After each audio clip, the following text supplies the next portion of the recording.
Malgré sa taille relativement imposante pour une chouette, eh bien, cet oiseau est très léger. Il ne pèse qu'1 kilo. C'est également le rapace nocturne qui possède le disque facial le plus imposant parmi tous les autres. It's a female great grey owl. Tous ces oiseaux nocturnes, vous les avez vus voler en pleine journée, avec un joli soleil aujourd'hui. Sachez qu'il n'y a rien d'exceptionnel à ça, car même dans la nature, les rapaces nocturnes se déplacent le jour. On ne les voit que très peu, uniquement parce qu'ils sont très discrets. En plein jour, les rapaces nocturnes voient de 3 à 5 fois mieux que nous. La nuit, de 30 à 100 fois mieux que nous. Ils n'ont donc aucun problème de vision, même en plein jour.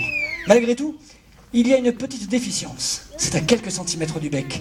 Les rapaces nocturnes voient flou. C'est la raison pour laquelle ils ont tous, de chaque côté de leur bec, plein de petits poils. Ces poils s'appellent des vibrisses. Elles leur donnent un sens tactile pour amener leur nourriture de leur cerf jusqu'à leur bec. Mais il n'y a pas que les... Il fait chaud, quoi. Il n'y a pas que les oiseaux qui possèdent des vibrisses. Certains mammifères aussi en ont, notamment un que vous connaissez très bien, c'est le chat. Les moustaches du chat s'appellent également des vibrisses. À une petite nuance près, elles ont la même fonction.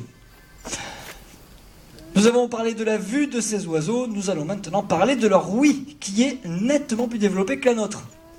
Autour des yeux, vous avez donc ce que l'on appelle les disques faciaux. Ils agissent comme des paraboles. Ils récoltent le son pour ensuite le diriger vers les oreilles. C'est là que tout va se jouer. Car chez les rapaces nocturnes, les oreilles sont placées d'une façon assez particulière. Une est légèrement décalée vers le haut, l'autre vers le bas. Ce qui permettra à ces oiseaux d'entendre en relief et ainsi capturer leur proie sans même les voir, sous par exemple un épais tapis de feuilles ou encore une dizaine de centimètres d'épaisseur de neige. Cet oiseau est d'ailleurs un spécialiste de la chasse au mulot sous la neige. Allez, c'était pas violent.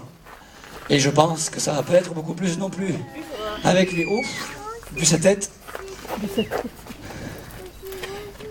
Ce petit